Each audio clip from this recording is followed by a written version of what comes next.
வணக்கம், இது விஜிஸ் கிச்சன். இன்றைக்கி என்ன சமையல்னு பார்த்துடலாம் வாங்க. இன்றைக்கி எக் மசாலா தான்.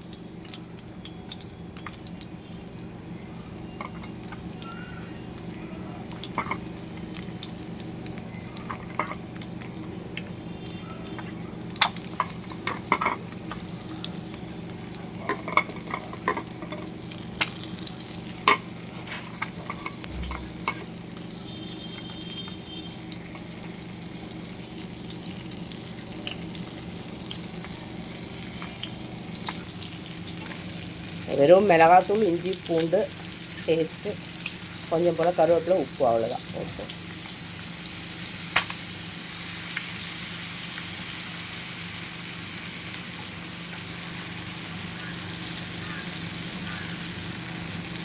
மாதிரி திருப்பினதுக்கப்புறம் மூடி போட்டு ஒரு 5 நிமிஷம். ஃபுல்லாக மூடக்கூடாது, இந்த மாதிரி கொஞ்சமாக லைட்டாக தெரிகிற மாதிரி மூடி வச்சிடணும். அவ்வளோதான், ரெடி ஆகிடுச்சு முட்டை மசாலா. சூப்பராக. இதுக்கு வந்து நான் பச்சை மிளகாய் போட்டு சாம்பார் வச்சுருக்கேன். பச்சை மிளகாய் சாம்பார். இந்த முட்டை மசாலாவுக்கும் பச்சை மிளகாய் சாம்பாருக்கும் சூப்பராக இருக்கும். இன்றைக்கி தான் லஞ்ச் பாக்ஸுக்கு. இது ஒன்றும் இல்லை, பருப்பு நம்ம எப்போதும் போல் துவரம் பருப்பு போட்டுவிட்டு தக்காளி, வெங்காயம், பூண்டு உரிச்சு போட்டுடணும். பச்சை மிளகாய் காரத்துக்கு ஏற்ற மாதிரி நான் 6 பச்சை மிளகாய் போட்டிருக்கேன். உங்களுக்கு எவ்வளோ தேவையோ போட்டுக்கலாம்.